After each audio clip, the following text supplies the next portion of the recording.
نحمده ونستعينه ونستغفره ونعوذ بالله من شرور أنفسنا ومن سيئات أعمالنا من يهده الله فلا مضل له ومن يضلله فلا هادي له وأشهد أن لا إله إلا الله وحده لا شريك له وأشهد أن محمدًا عبده ورسوله أعوذ بالله من الشيطان الرجيم يا أيها الذين آمنوا اتقوا الله حق تقاته ولا تموتن إلا وأنتم مسلمون يا أيها الناس اتقوا ربكم الذي خلقكم من نفس واحدة وخلق منها زوجها وبث منهما رجالا كثيرا ونساء واتقوا الله الذي تساءلون به والأرحام إن الله كان عليكم رقيبا يا أيها الذين آمنوا اتقوا الله وقولوا قولا سديدا يصلح لكم أعمالكم ويغفر لكم ذنوبكم ومن يطع الله ورسوله فقد فاز فوزا عظيما أما بعد فأعوذ بالله السميع العليم من الشيطان الرجيم من همزه ونفخه ونفسه بسم الله الرحمن الرحيم الحج أشهر معلومات فمن فرض فيهن الحج فلا رفث ولا فسوق ولا جدال في الحج وما تفعلوا من خير يعلمه الله وقال النبي صلى الله عليه وآله وسلم ليس أحد أفضل عند الله من مؤمن يؤمر في الإسلام يكسر تكبيره وتسبيحه وتحليله وتحميده وقال النبي صلى الله عليه وآله وسلم ما عمل ابن آدم من عمل يوم النحر أحب إلى الله من إحراق الدم أو كما قال النبي صلى الله عليه وسلم صدق الله العظيم وصدق رسوله النبي الكريم حمد و ثنا اللہ ذوالجلال والاکرام کی بابرکت ذات کے لیے اور درود و سلام امام الانبیاء احمد مصطفیٰ جناب محمد الرسول اللہ صلی اللہ علیہ وآلہ وسلم کی بابرکت ذات پہ مختصر حمد و ثنا اور درود و سلام کے بعد عشرہ ذی الحج کا آج چوتھا دن ہے۔ چار وہ راتیں جن کی اللہ رب العالمین نے قسم اٹھائی اور تذکرہ قرآن عظیم میں کیا، وہ چار راتیں بیت چکی ہیں۔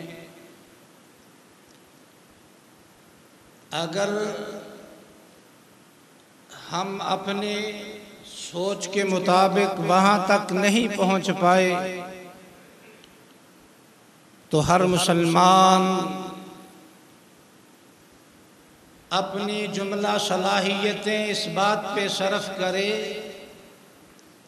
کہ یہ جو عظیم دن ہے افضل ایام الدنیا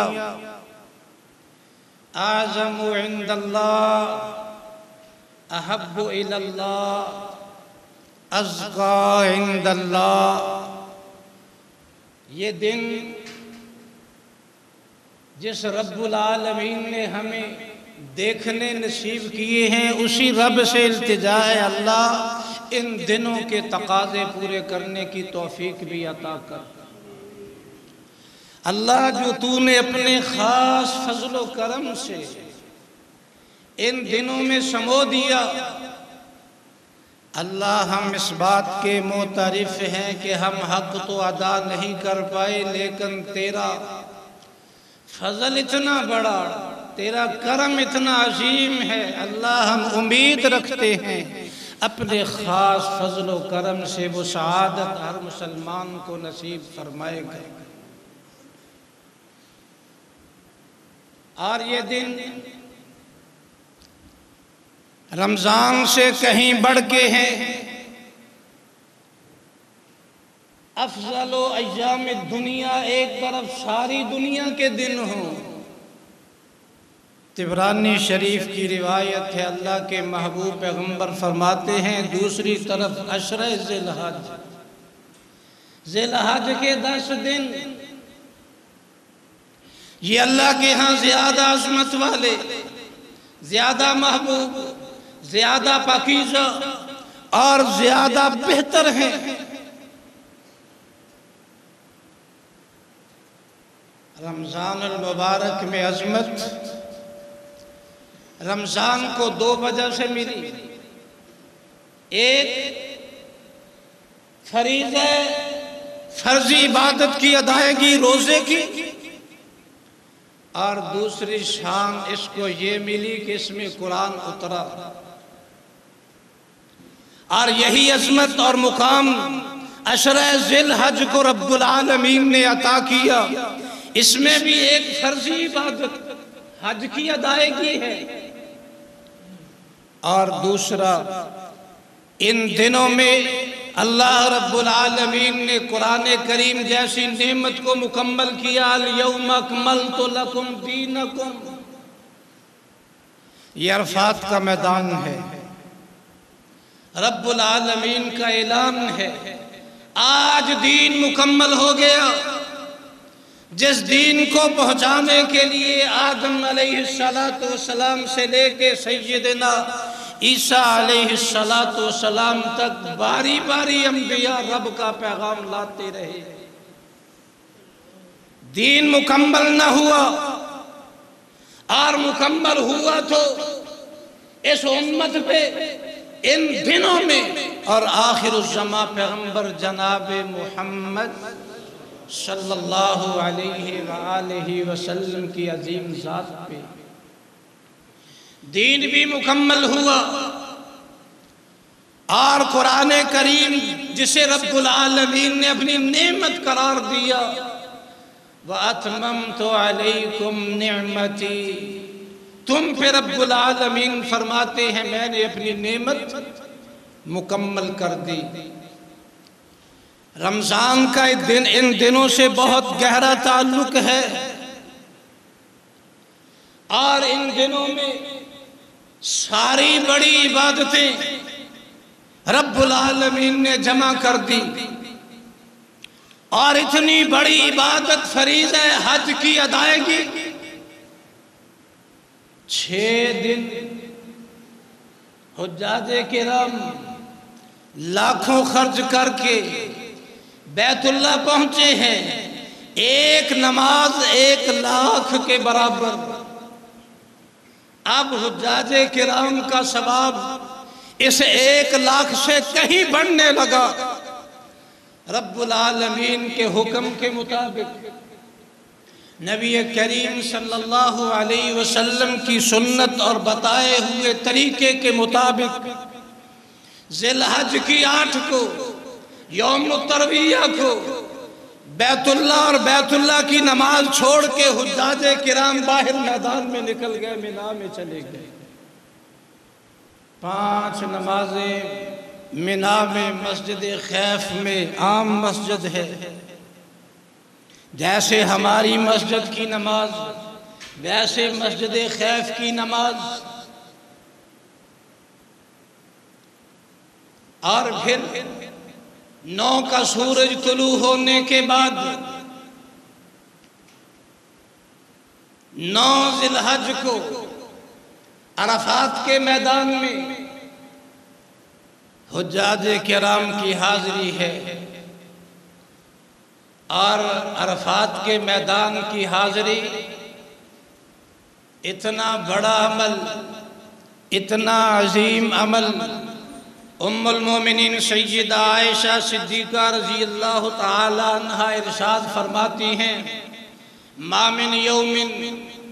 ایسا کوئی دن ہے ہی نہیں جس دن میں ان یعتق اللہ عبد من النار، اللہ رب العالمین اپنے بندوں کو جہنم سے آزاد کرتے ہوں۔ رمضان بھی گزر جائے اتنے بندے آزاد نہیں ہوتے جہنم سے جتنے یوم العرفہ کو اللہ رب العالمین اپنے بندوں کے توحید کے ترانے کی برکت سے، لبیک اللہم لبیک کی صدا سے، اللہ اکبر لا الہ الا اللہ واللہ اکبر، 4 دانگے عالم میں اپنی اپنے علاقے میں اپنی اپنی مسجدوں میں رب العالمین کی تکبیرات بلند کرتے ہوئے، یہ صدائیں رب کو اتنا راضی کر گئی، رب العالمین نے اتنے افراد جہنم سے آزاد کیے، کسی بھی دن اتنے بندے جہنم سے رہائی کا حق نہ پا سکے۔ اور یہ دن بھی عشرہ ذی الحج میں شامل ہے، تو اتنی عظمت والے دن بھائیو 4 دنوں میں یقینی بات ہے ہم ان دنوں کے تقاضے پورے نہیں کر سکے، کوشش بھی کریں، رب العالمین سے دعا بھی کریں، اور زبان پیغمبر کا اعلان بھی ہے، دعاؤں میں سے سب سے افضل دعا جو ہے وہ عرفہ کے دن کی ہے، میدان عرفات کی نہیں کہی۔ بات سوچئے سمجھئے، نبی کریم صلی اللہ علیہ وآلہ وسلم کی زبان نبوت کے الفاظ پہ غور کیجئے، آپ نے فرمایا افضل الدعائے دعا یوم العرفہ، عرفہ کے دن کی دعا افضل ترین دعا ہے۔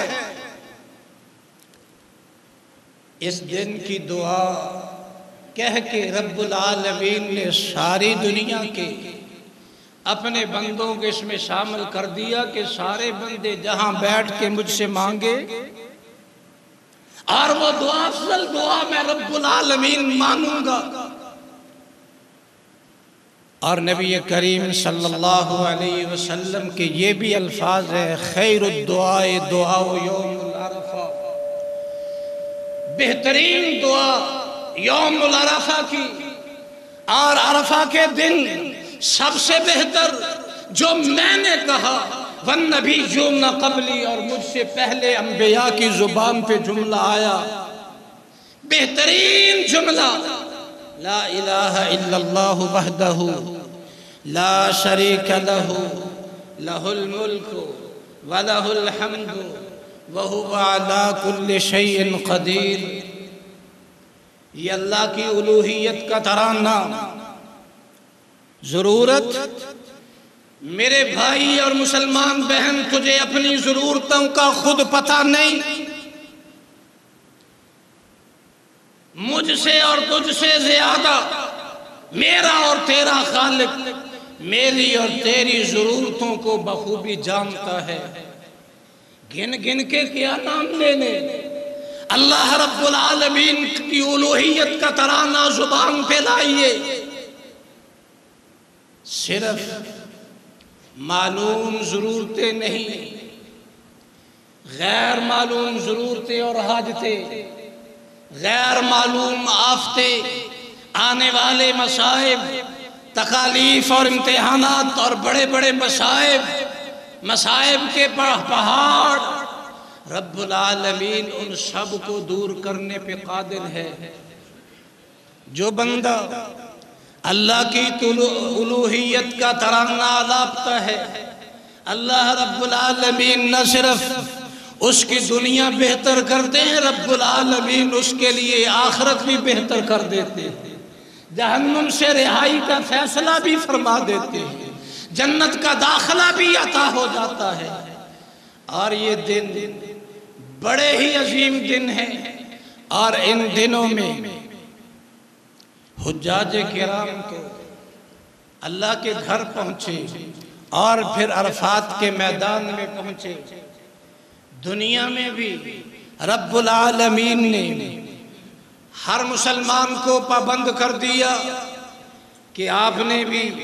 ویسا ہی کرنا ہے جیسے میرے گھر آنے والے مہمان حجاج کرام کرتے ہیں۔ احرام کے بعد حجاج کے لیے حرام ہے اپنے بال اتارنے، ناخن کاٹنے، حجامت بنوانی حجاج کے لیے حرام ہے۔ اگر کوئی حجاج اپنے بال کاٹے گا اسے ایک دم وہی مکہ المکرمہ میں جانور ذبح کر کے اللہ کے راستے میں مکے کے فقراء پہ تقسیم کرنا ہوگا۔ اسی طرح ساری روئے زمین پہ جو مسلمان بستے ہیں، ام سلمہ رضی اللہ تعالیٰ عنہ بیان کرتی ہیں اللہ کے محبوب پیغمبر نے ارشاد فرمایا جو بندہ قربانی کا ارادہ رکھتا ہے، چاند نظر آنے کے بعد نہ اپنے جسم کے بال اتارے، نہ اپنے ناخن اتارے، اور وہ بندہ قربانی کرنے کے بعد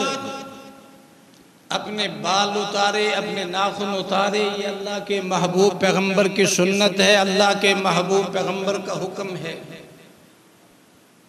ایک آدمی آیا، صحیح ابن حبان کی روایت ہے، ام المومنین سیدہ عائشہ صدیقہ رضی اللہ تعالیٰ عنہ اس روایت کو بیان کرتی ہیں۔ بندے نے عرض کی اللہ کے پاک پیغمبر، میرے پاس وسائل نہیں ہیں، قربانی نہیں کر سکتا، گھر میں صرف ایک بکری ہے دودھ دینے والی، اللہ کے پاک پیغمبر اجازت دیجئے میں اسی دودھ والی بکری کو اللہ کے لیے اللہ کے راستے میں ذبح کر دوں۔ آپ نے اپنے اس صحابی کو روکا، نہیں تو نے ایسے نہیں کرنا، تو اپنے بال روک لے، ناخن نہیں تراشنے، لوگ عید کی نماز پڑھنے کے بعد اپنے جانور قربان کریں گے، تو اپنے جسم کے وہ بال جو شریعت نے اجازت دیے ہیں کاٹنے کی تو وہ کاٹ دے، اتار دے، اپنے جسم کو پاک اور صاف کر لے، ناخن کاٹ لے، فَتِلْكَ تَمَامُ اُضْحِيَتِكَ، رب العالمین تجھے تیری قربانی کا پورا ثواب عطا کر دے۔ اس سے بڑھ کے رب العالمین کی اپنے بندوں سے شفقت کیا ہوگی، اور رؤوف الرحیم نبی کی اپنے امتیوں کے لیے اس سے بڑی کیا پیار اور محبت کی علامت ہوگی۔ صرف بال روکنے ہیں۔ کئی لوگ سنت سمجھتے ہوئے داڑھی 10 دن نہیں تراشتے، کئی بھائی تو ایسے ہیں اللہ کے اس حکم کو ہوا میں اڑا دیتے ہیں۔ بھائیو سنت ہے یہ سمجھنا، سنت کی خلاف ورزی تصور سے نکال دے کہ میں نبی کریم صلی اللہ علیہ وآلہ وسلم کے کسی حکم کو ہوا میں اڑا، ہمیشہ ہر وقت ہر سانس پہ تیار رہنا چاہیے، کب پیغام آ جائے اللہ کے گھر میں حاضری کا تو میرے جسم پہ، میرے دماغ میں، میرے دل میں سنت کے خلاف کوئی عمل نہ ہو۔ باقی اللہ رب العالمین غفور الرحیم ہے۔ یہ قربانی کرنے والے ان کے لیے بھی حکم ہے، جو نہیں کر سکتے ان کے بارے میں بھی نبی کریم صلی اللہ علیہ وآلہ وسلم نے ارشاد فرمایا فَتِلْكَ تَمَامُ أُضْحِيَتِكَ، یہ تیری مکمل قربانی ہے، اللہ کے ہاں قربانی ہے۔ اللہ رب العالمین اجر و ثواب عطا کرنے والے ہیں۔ معمولی سے عمل پہ اللہ رب العالمین بڑے بڑے اجر و ثواب عطا کرتے ہیں۔ آج آپ بھائیوں نے اجر و ثواب دیا، گھر سے غسل کیا، پیدل چلے اور امام کے قریب آ کے بیٹھے، دھیان اور توجہ امام کی بات کی طرف، کوئی لغو حرکت نہیں کی، کسی سے کلام نہیں کیا، کسی سے ہاتھ نہیں ملایا، خاموشی کے ساتھ توجہ کے ساتھ امام کی بات کو سنا۔ آپ کے گھر سے اللہ کے گھر تک ہر قدم کے بدلے رب العالمین نے سال کی جتنی راتیں ہیں لکھ دیا کہ اس بندے نے سارے سال کی ہر رات کی عبادت، ساری رات عبادت کی، اور سال کے جتنے دن تھے سارے دن اس بندے نے روزے کی حالت میں گزارے۔ ایک قدم پہ اگر 1000 قدم آپ کے گھر سے اللہ کا گھر ہے تو آپ کو 1000 برس، یہ اجر و ثواب معمولی نہیں ہے، بہت بڑا اجر ہے۔ اور پھر یہ جمعہ عشرہ ذی الحج کا ابن حجر عسقلانی رحمہ اللہ فتح الباری میں اس روایت کا تذکرہ کرتے ہیں، عام جمعوں سے ہٹ کے یہ جمعہ 2 عظمتیں لے کے آیا، ایک تو جمعے کی اور دوسری عظمت عشرہ ذی الحج کا جمعہ۔ ایک بندے کو دنیا کے پہلے دن سے لے کے آخری دن تک اتنی لمبی عمر ملے، اور وہ بندہ اتنی لمبی عمر میں جمعے پڑھتا چلا جائے، اور اس کی زندگی میں سے عشرہ ذی الحج کے جمعے نکال دیے جائیں، وہ عشرہ ذی الحج کے جمعے دوسرے پلڑے میں رکھے جائیں۔ کعبہ کے رب کی قسم، عشرہ ذی الحج کے جمعے رب العالمین کے ہاں زیادہ عظمت کے حامل ہیں۔ پیارے پیغمبر صلی اللہ علیہ وآلہ وسلم نے قربانی جیسا عمل، قربانی کی تیاری، اور پھر ان دنوں میں نبی کریم صلی اللہ علیہ وآلہ وسلم کا حکم ہے فَأَكْثِرُوا فِيهِنَّ مِنَ التَّهْلِيلِ، کثرت سے لا الہ الا اللہ پڑھنا ہے۔ ہم کیا کرتے ہیں؟ ابھی رواج شروع نہیں ہوا، 9 سے رواج کے طور پہ سنت سمجھ کے نہیں، 2 سے 3 مرتبہ، یا اگر امام صاحب 4-5 مرتبہ پڑھ دینا تکبیرات، پھر ہماری قسمت میں بھی 4-5 مرتبہ ہو جاتی ہیں، اس سے آگے بس ختم۔ فَأَكْثِرُوا فِيهِنَّ، ان 10 دنوں میں بلکہ 13 دنوں میں کثرت کے ساتھ لا الہ الا اللہ کہنا، اللہ اکبر کہنا، الحمدللہ کہنا، نبی کریم صلی اللہ علیہ وآلہ وسلم کا حکم ہے۔ یہ کہاں کہنا ہے؟ اپنے گھر میں، اپنے بستر پہ، راستے میں، اپنی گلی بازار میں، اور اپنے دفتر دکان پہ، جس جگہ موجود ہو اس جگہ تکبیرات کہنا، اللہ اکبر، اللہ اکبر، لا الہ الا اللہ، اللہ اکبر، اللہ اکبر وللہ الحمد، تکبیرات کہنا۔ صحیح بخاری کی روایت، سیدنا ابو ہریرہ رضی اللہ تعالیٰ عنہ اس روایت کے راوی ہیں۔ حضرت انس رضی اللہ تعالیٰ عنہ بیان کرتے، عبداللہ ابن عمر رضی اللہ تعالیٰ عنہ، حضرت ابو ہریرہ رضی اللہ تعالیٰ عنہ بازار میں نکلتے، بازار میں جا کے بآواز بلند تکبیرات شروع کرتے، دو عظیم صحابہ کی زبان سے بازار میں تکبیرات کے جملے سنتے ہوئے اہل بازار اٹھ کے کھڑے ہو جاتے اور وہ بھی بآواز بلند تکبیرات شروع کرتے. رات کو، صبح کو، شام کو، دن کو، لیل کو، نہار کو، کوئی لمحہ ایسا نہ ہو جس میں مسلمان کی زبان پہ تکبیرات نہ آئے. اور پھر ان سارے دنوں کے نبی کریم صلی اللہ علیہ وسلم ان 9 دنوں کے روزے رکھا کرتے تھے. اور امام ابن حجر بیان کرتے ایک روزہ 1 سال کے برابر، اور جو 9 ذی الحج کا روزہ وہ 2 سال کے گناہوں کی معافی اور تلافی کے لیے کافی ہے. صحیح مسلم کی روایت ہے، اللہ کے محبوب پیغمبر فرماتے ہیں جس بندے نے ذی الحج کی 9 تاریخ کا روزہ رکھا، جو سال گزرا اس سال کے سارے صغیرہ گناہ رب العالمین نے معاف کر دی. اور آنے والے سال کے، ابھی سال آیا نہیں، ابھی اس بندے نے گناہ کیے نہیں، 9 ذی الحج کا یوم العرفہ کا روزہ رکھا، کرنے سے پہلے رب العالمین نے سال کے گناہ معاف کر دیے.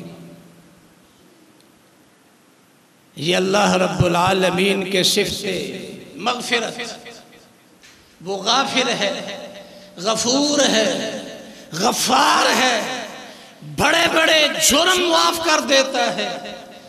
اور کئی عمل، روزے کا عمل انسان نے کیا، معافی نہیں مانگی، لیکن رب العالمین نے آنے والے سال کے گناہ بھی معاف کر دیے. تو ان دنوں میں عام جگہوں پہ لوگ قربانی کرتے ہیں، قربانی میں افراط و تفریط کا شکار ہوتے ہیں. نبی کریم صلی اللہ علیہ وسلم کے صحابی بیان کرتے ہیں، انس بن مالک رضی اللہ تعالیٰ عنہ، اللہ کے پاک پیغمبر کی سنت ہے 1 جوڑی قربان کرنا. ضحیٰ بکبشین، اللہ کے پاک پیغمبر نے بھی 2 مینڈے قربان کیے، 2 چھترے یا دمبے قربان کیے. حضرت انس رضی اللہ تعالیٰ عنہ فرماتے ہیں میں بھی ہر سال 2 ہی کرتا ہوں. 10 15 20 کرنے میں حرج نہیں، کر سکتے ہیں. اللہ کے محبوب پیغمبر نے اپنی زندگی کی آخری عید الاضحیٰ جو ہے حج کے موقع پہ 100 اونٹ قربان کیا، 63 اپنے ہاتھ سے نحر کیے، اور اپنی ازواج کی طرف سے نبی کریم صلی اللہ علیہ وآلہ وسلم نے 1 گائے کی قربانی علیحدہ سے پیش کی. قربانی جتنی مرضی کرے، نبی کریم صلی اللہ علیہ وسلم کی یہ بھی سنت ہے جانور تقسیم کرنے، گوشت تقسیم کرنے کی بجائے 2-3 لاکھ کا بکرا لینے کی بجائے مناسب سا بکرا لے، 1 بکرے کی جگہ 3-4 خرید لے، اپنے اعزاء میں تقسیم کر دے، 2 ثواب لے لے، آپ کو بھی مل جائے گا. جس بہن اور بھائی کے گھر وہ جانور ذبح کیا جائے گا اسے بھی قربانی کا ثواب مل جائے گا. اگر آپ نے اپنے گھر میں قربانی کی، تیرا بھائی محروم رہ جائے گا، تیری بہن محروم رہ جائے گی، تیرے وہ عزیز رشتہ دار جو صلہ رحمی کے حقدار ہیں وہ محروم رہ جائیں گے. تو ہر سال لوگوں کو بھی اس بات کا ابال اٹھتا ہے کہ ہم نے تو جی کٹے کی قربانی کرنی ہے. ہر سال ہی کٹا کھل جاندہ نواں، ہر سال. آپ حیران ہوں گے تیرے اور میرے وطن پاکستان میں نبی کریم صلی اللہ علیہ وآلہ وسلم کے اصحاب آئے. لوگ کہتے ہیں جی بھینس جو ہے یہ عرب کا جانور نہیں ہے. میرے اس دیش میں اصحاب پیغمبر کی قبریں موجود ہیں. بھائیو، جو علم بردار ہیں بھینس کی قربانی کے، ان سے صرف اتنا پوچھ کے آپ مطمئن ہو جائیں، کیا کسی صحابی نے بھینس کی قربانی کی ہے؟ ذخیرہ حدیث میں، سیرت میں کسی ایک صحابی کا عمل بھینس کی قربانی کا نہیں ملے گا۔ چلیں اللہ کے پاک پیغمبر کو آپ چھوڑے کہ وہاں عرب میں نہیں تھے، بھائیوں بلوچستان میں، سندھ میں، ملتان تک صحابہ آئے ہیں، کسی صحابی نے زندگی میں بھینس کی قربانی کی ہو بڑی خوشی سے کرے۔ بہیمۃ الانام، 3 جگہ یہ لفظ استعمال ہوا، پالتو جانور، اور قرآن کریم میں رب العالمین نے 4 جانوروں کے 8 ازواج 8 جوڑے بیان کیے۔ من الماز 2، من الزان 2، 2 بکری سے، 2 بھیڑ سے، ومن الابل 2، 2 اونٹ سے، اور 2 من البکر گائے سے۔ گائے اور بیل 2، بکرا اور بکری 2، 4، بھیڑ اور اس کا دمبا یا چھترا دونوں ایک ہی جنس سے ہے، یہ 2، اور اونٹنی، یہ 8 جانور قرآن میں بیان ہوئے ہیں، اور یہی قربانی پہ لگیں گے۔ یہی اللہ کے محبوب پیغمبر کا طریقہ اور عمل ہے، سنت ہے۔ اس سے ہٹ کے جو اپنی مرضی کرے تو میں اس کے بارے میں کچھ نہیں کہتا، میں اپنے لیے بھی اور اس بھائی کے لیے بھی اللہ سے ہدایت کا مطالبہ کرتا ہوں، دعا کرتا ہوں اللہ ہر مسلمان کو ہدایت عطا فرمائے۔ قربانی ہے ہی صرف شرائط کا نام۔ صحابی رسول نے عید سے پہلے قربانی کر لی، آپ نے فرمایا یہ عام صدقہ ہے، تو یہ قربانی کا ثواب نہیں ملا۔ اللہ کے پاک پیغمبر دوسرا جانور نہیں ہے، 2 دانت والا۔ آپ نے 2 صحابہ کو، ابو بردہ رضی اللہ تعالیٰ عنہ کو اور جابر رضی اللہ تعالیٰ عنہ کو اجازت دی، صرف 2 صحابہ نے کھیرا جانور 2 دانت سے پہلے انہوں نے قربان کیا نبی پاک کی خصوصی اجازت سے۔ اس کے علاوہ صحابہ میں سے کسی نے، یہ ہمارے رواج ہے، پکا کھیرا 2 سال ہو گئی اس کی عمر، اور اس کی عمر 50 سال کیوں نہ ہو جائے، جس کے دانت دودھ کے گر کے دوسرے نہیں نکلتے، وہ مسنہ نہیں ہے، 2 دانت والا نہیں ہے۔ جو 2 دانت والا نہیں ہے اس پہ سنت کی مور نہیں ہے، کسی اور کی مور لگا کے کرے گا، اجر و ثواب رب سے نہیں اس سے لے گا۔ اللہ سے التجا ہے اللہ ہمیں سنت کے مطابق اپنے سارے اعمال اور خصوصاً قربانی کو کرنے کی توفیق عطا فرمائے۔ سبحان ربک رب العزت عما یصفون وسلام علی المرسلین والحمد للہ رب العالمین۔